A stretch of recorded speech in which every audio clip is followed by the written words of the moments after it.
जनाब निसार बाज साहब।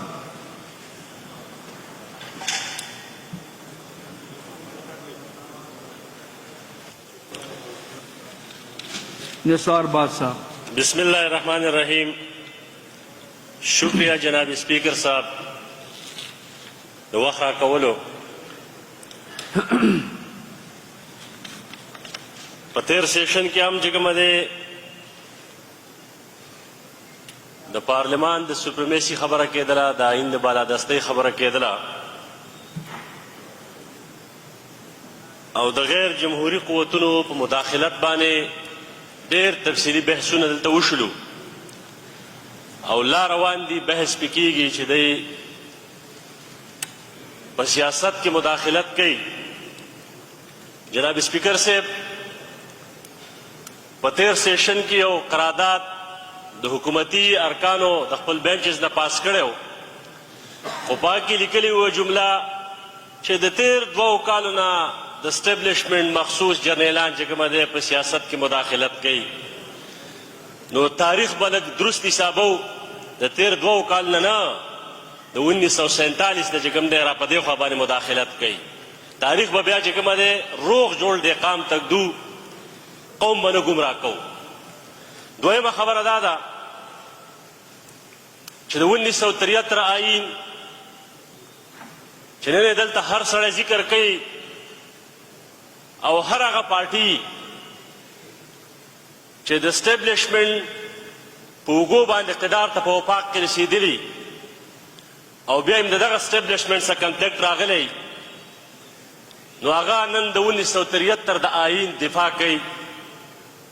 په دغه 1973 آئین جوړولو کې د رهبر تحریک قائد جمهوریت خان عبدالولي خان بنیادي کردار و. هغه د اپوزیشن لیډر و. بیا په دې منځ کې مارشال لا ډیکټیټر رال. د هغه مارشال لا ډیکټیټر خلاف هم چې کومه دی عوامي نیشنل پارټي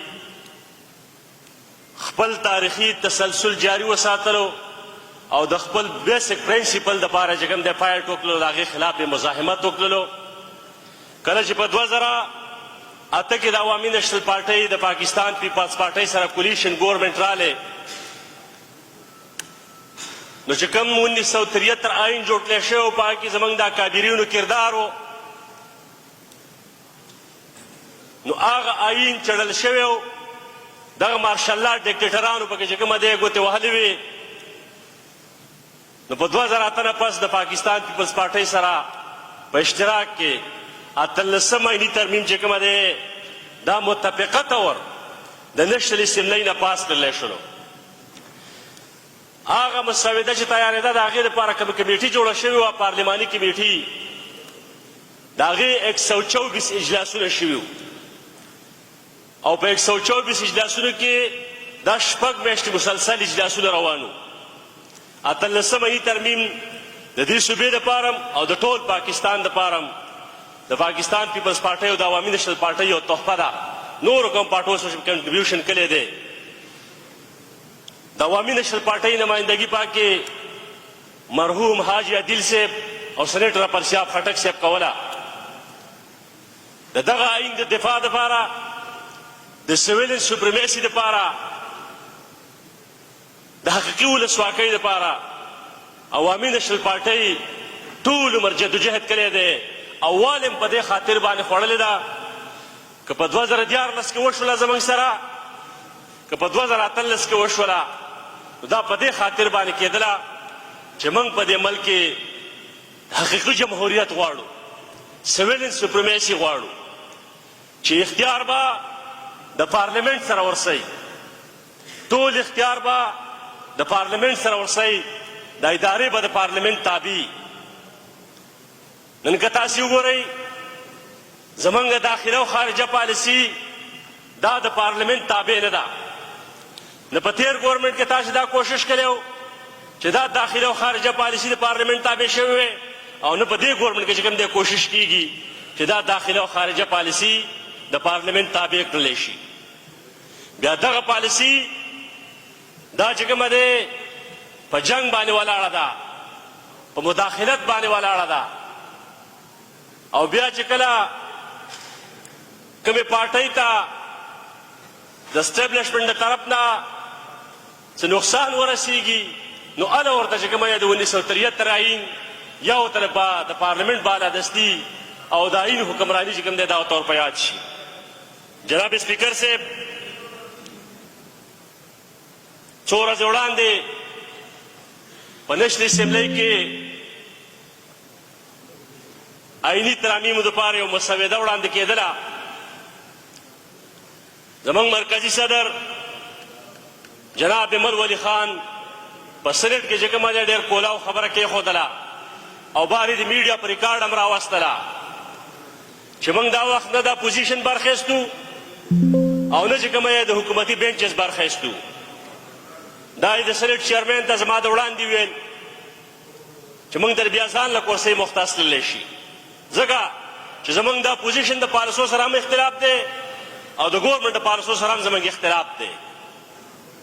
دغه میجر درې پارټۍ دغه اسټیبلشمنټ چې نن دا ټول خلک وایي چې دوی په سیاست کې مداخلت کوي دوی د آئین نه تجاوز کوي نو دا موقع ورته چا ورکړې ده؟ خو دغه میجر پارټۍ ورته دا موقع ورکوي. کله وله یوه پارټي ولی ورکي هغه په اقتدار کې راولي، کله وله بله پارټي ولی ورکي هغه په اقتدار کې راولي. وړو پارټو قوم پرسته پارټو دوی خو همیشه مزاحمت کړی دی، همیشه چې کومه دی د پارلمان د بالادستۍ دپاره چې کوم دی جګړه کړې او پای ټې کړی دی. په 18 ترمیم کې موږ صوبوي خودمختاري چې کوم دی آئیني طور باندې ګټلې ده. د تېر 12 کال نه چې کومه دی د دې صوبې واک او اختیار د پاکستان تحریک انصاف سره دی. تاسې ولې چې کومه دی هغې باندې عمل درآمد نه کوئ؟ کومه صوبوي خودمختاري چې موږ په 18 ترمیم کې په آئیني شکل کې ګټلې ده د هغې دپاره تاسې قانوني جنګ ولې نه کوئ؟ نن وفاق ته د دې صوبې د بجلۍ په مد کې یا د اوبو په مد کې یا د ګیس او تیل په مد کې کومه رایلټي پورې ده د هغې دپاره ستاسو سره څه پروګرام او څه میکانیزم در څه دی؟ د هغې فکر تاسې ولې نه کوئ؟ د هغې دپاره به تاسې فایټ کله کوئ؟ موږ به سره د عوامي نیشنل پارټۍ یو ممبر په حیث به سره د پوزیشن نه موږ ولاړېستو. خو که تاسې د دې صوبې د دې عوامو سره مخلص یاستئ د دې صوبې سره مخلص یاستئ نو موږ به در سره ولاړېستو، موږ در سره په دغه فایټ کې چې کوم دی شریک یاستو. د آئین بالادستي یا د پارلمنټ سپریمیسي که هغه څومره ضروري ده نو د دې صوبایي اسمبلۍ تقدس هم ډېر زیات ضروري دی. په دې صوبایي اسمبلۍ کې چې په کوم مسایلو باندې خبره کېږي یا کوم مسایل چې کومه دی پوینټ آوټ کېږي آیا تاسې کله په هغې باندې غور کړی دی؟ هغې ته ستاسې توجه شته دی؟ په دې باندې هم لږ غور کول غواړي.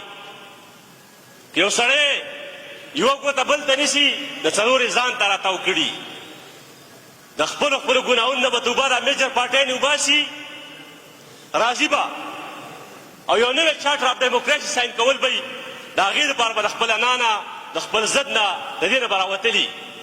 دا به نه وي چې زه د 5 ورځو دپاره انقلابي شوم او چې وروسته مو سره بیا کمیټمنټ وشلو نو بیا زما نه انقلاب هېر شي. د دې دپاره د سنجیدګۍ ضرورت دی، د مکالمې ضرورت دی، د اجتماعي دانش او د پوهې ضرورت دی. انقلاب او بدلون دا ډېره ستره سینه غواړي، دا ډېر اوږد مزل دی، دا په یوه ورځ باندې کاونټر کېږي نه. دا مقتدر قوتونه چې نن د دې ریاست په هر شي باندې قابض دي او قبضه یې لګولې ده. پارلمنټ د هغو په اشارو چلیږي، اسمبلی د هغو په اشارو چلیږي، په عدالت کې هغې مداخلت کوي او د نیب د چې کومه دی مورچه جوړه کړي تاسو هم استعمال کړی نیب د هغو په اشارو هم استعمال کړی دی. دغه نیب هم د دې سیاسي خلکو خلاف بیا استعمالیږي. موږ خو جناب سپیکر صاحب د پارټۍ د پالیسۍ مطابق عوامي نیشنل پارټۍ خپل ایگزیکټیو باډي لري، خپل تنظیمي سټرکچر لري. په هغه کې چې کوم دی زموږ کوم پالیسازي کېږي هغه د قوم د مخې چې کوم دی وړاندې کېږي. په دې موجوده چې کومه مسوده دیو پارلمنټ ته راوړله او پټه یې ساتله، پکار دا ده چې په آئین کې ترمیم کېږي یا قانون سازي کېږي چې هر څوک په حکومت کې او هر پارټي نو پکار دا ده چې هغه په نشر اسمبلی کې ټیبل کې چې په هغې باندې بحث وشي، مباحثه پې وشي، ټول پارلماني پارټۍ په هغې باندې خپل اوپینین ورکړي، که کومو خبرو باندې کنسنسس ډیولپ شي په هغې د فیصله وشي، که په کومو نکاتو باندې چې کومه د کنسنسس نه ډیولپ کېږي نو پکار ده چې کمیټۍ ته ریپورټ کړی شي او په هغه کمیټۍ کې په ټول پارلماني پارټو ممبران پکې ناست دي او تفصیلي بحث پې وشي او د هغې نه وروسته بیا راشي او متفقه طور منظور شي. خو چې کله داسې بغلا غلطۍ باندې کېږي نو دې مطلب دا دی چې دال میں کچھ کالا ہے. په هغې ورځ باندې ایمل ولی خان ډېره کولاو خبره کړې وه د پارټۍ په نمایندګۍ باندې چې کله سنټ ته دا بیل راوړلی شي موږ به ګورو که د عوام په مفاد کې و نو موږ به ورسره ودرېږو او که د عوام په مفاد کې نه و د کومې ادارې په مفاد کې و د کومې محکمې په مفاد کې و یا د کوم شخص په مفاد کې و موږ به د هغې چې کوم دی بھرپور مخالفت کوو. موږ چې کوم دی نه د ګورمنټ سره ولاړ استو او نه د اپوزیشن سره ولاړ استو، موږ خپله پارټي لرو، خپل فکر او خپله نظریه لرو، خپله پالیسي لرو، د ملک په سطح هم لرو، خارجي هم لرو، د صوبې په سطح باندې هم لرو. زه جناب سپیکر صاحب زمونږ د پارټۍ چې کومه فیصله راغلې ده دا په فلور اف د هاوس باندې وړاندې کوم. د هغې نه پس خپله خبره بیا زه راغونډوم. ملک میں جاری سیاسی لڑائی طاقت کے مرکز کے لیے ہے. عوامی نیشنل پارٹی کا روز اول سے موقف ہے کہ طاقت کا محور صرف پارلیمان ہے. عوام کی چنے ہوئی پارلیمان کے علاوہ طاقت کا دوسرا مرکز ہرگز قبول نہیں. پارلیمان کی بالادستی اور آئین کی حکمرانی کے لیے عوامی نیشنل پارٹی تاریخی جدوجہد جاری رکھیں گی. اگر ترمیم میں آئینی عہدیداروں کی مدت ملازمت میں توثیق ہوگی تو ہم اس کی بھرپور مخالفت کریں گے. ایسی کسی بھی آئینی ترمیم کی مخالفت کریں گے جو شخصی آزادی کے خلاف ہو. سیاسی کارکنوں کی فوجی عدالتوں میں ٹرائل کی تجویز کو ہم مسترد کرتے ہیں. وفاق آئینی عدالت کا قیام عوامی نیشنل پارٹی کا دیرینہ مطالبہ ہے. آئینی ترامیم میں وفاق آئینی عدالت کا قیام کا خیر مقدم کرتے ہیں. اس حوالے سے قومی اسمبلی میں جناب بلی مشر اسفندیار ولی خان کا تاریخی خطاب تاریخ کا حصہ ہے کہ یہ ہمارے روز اول سے جو ہے نا مطالبہ رہا ہے. عوامی نیشنل پارٹی آئینی ترامیم میں عدالتی اصلاحات کی حمایت کرتی ہے. پارلیمان کی بالادستی کے لیے عدالتی اصلاحات وقت کی ضرورت ہے. اگر اصلاحات نیک نیتی سے ہو اگر عدالتی اصلاحات نیک نیتی سے ہو تو کی جائے تاکہ نظر ضرورت ہمیشہ کے لیے جو ہے نا اس کے دروازے بند ہو جائے. بنیادی انسانی حقوق اور جمہوری اصولوں کے خلاف کوئی بھی ترامیم قابل قبول نہیں. وفاقیت اور صوبائی خود مختاری کے خلاف کسی بھی ترمیم کو ہم مسترد کریں گے. آئینی ترامیم کی حمایت کریں گے جو 1973 کے آئین سے متصادم نہ ہو. ایسی ترامیم کی بھرپور مخالفت کریں گے جو 18ویں آئینی ترامیم کی نقصان دہ ہو. جناب اسپیکر صاحب د عوامي نیشنل پارټۍ هر پالیسي او هر دریځ دا د انور په شان ته روښانه وي. خو دلته یو قصه شروع شي سیاست چې یو طرف ته غیر جمهوري قوتونو مقتدر قوتونو په دې ریاست کې مسلسل د سیاسي انجینرینګ د وجې دومره سپک کړی دومره مات کړی دی چې ولس یې بې باوره کړی دی. ولس په سیاست باندې یقین نه ساتي. او دویم اړخ ته بیا چې کوم پاتې کردار دی نو پکې چې کومه دی زمونږ پارلیمنټیرین ادا کوي. د سیاسي کارکنانو تربیت نه کېږي. په سوشل میډیا باندې یو توپاني بدتمیزي شروع شي. د مشرانو بېعزتۍ نه کېږي. سپکې سپورې ویلی کېږي. په غلطو القاباتو یادېږي. دا کوم تربیت موږ د خپل قوم له ورکوو؟ دا کومه روزنه موږ د خپل قوم او د خپلو بچو کوو؟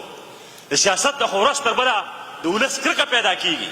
که غواړو دا چې پارلمنټ مضبوط شي، که غواړو دا چې په آئین او په قانون باندې عمل درآمد وشي، که غواړو دا چې جمهوري طاقتونه مضبوط شي، نو بیا به موږ خپل سیاسي کارکنان هغه ته به سیاسي پوهه ورکوو، په قانون مقدمه باندې به پوهه کوو، هغه ته به سیاست هنر ښیو چې سیاست د دلیل نامه ده، سیاست د برداشت نامه ده، سیاست د شایستګۍ نامه ده، سیاست د پارلماني لهجې نامه ده، سیاست د دې نامه نه ده چې ته په چا پسې خپل کسان راوسپړئ چې شا به فلاني تاسې ټرولینګ شروع کوئ، د فلاني ټرولینګ شروع کوئ. دا خو سیاست موږ نور هم بدنامو، سیاست موږ نور هم سپکوو. نو لہذا په دې ایوان کې ناست که د اپوزیشن ممبران دي او که حکومتي ممبران دي د ټول نه مې دا اپیل دی چې د خدای دپاره د خپلو کارکنانو سیاسي تربیت شروع کړي چې د سیاست په ساینس باندې پوه شي. سیاست ساینس دی. د خپل قام خدمت ته ویلی کېږي. د خپل قام د مسلو د اوارولو لپاره چې کومه دی جدوجهد ته ویلی کېږي. د خپل قام اصلاح ته ویلی کېږي چې ته به خپل قام اصلاح کې. دا چې موږ په سوشل میډیا کم ټرولینګ کوو د یو بل د مشرانو پګړۍ اچالو نو دا خو سیاست نه شلو. دا خو جمهوریت نه شلو. دا خو موږ هغه ته چې کومه دی غیر اخلاقي تربیت ورکوو. پکار دا ده چې موږ په اخلاقو باندې کار وکړو. زه خپله خبره ختموم. یو شعر به چې کومه دی د حکومتي ارکانو ته ډالۍ کړم. وایي نن ټول خلق د هغې محبوبه سندره وایي. د اجمل بابا شعر دی. نن ټول خلق د هغې محبوبه سندره وایي خټک چې به دې اړله د ځان سره کله کله. او دویم شعر د خپل ورونو دپاره چې کوم سټرګل کوي د هغو دپاره چې دا باد د زمانې چې منګه چیړې هسې نه ده. دا باد د زمانې چې منګه چیړې هسې نه ده. دا ګوري چې په مړو ایرو کې سره بڅري شته. هسې نه چې تاسې دا کم ډېر پرجوش او انقلابي خطابونه کوئ نو ګوره دا باد د زمانې تاسې چیړي چې سار نه بیا د دې نه منکر نه شئ. که حقیقي ولسواکۍ دپاره ستاسې سټرګل دي ستاسې جدوجهد دي ستاسې منډې تړلي نو موږ یې اپریشیټ کوو. خو دا به نه چې نن یې یو چاله ولې ورکړی دی او سهار نه د هغو نه ولې ښکته کړي او تاسې له ولې درکړي او تاسې بیا د هغې سندرې شروع کوئ. سندرې به د دې قام وو. سندرې به د خپلې خاورې وو. د خپل ولس به وو او د خپلې خاورې د خپل اختیار به وو. ډېره مهرباني وما علینا الا البلاغ. شکریہ.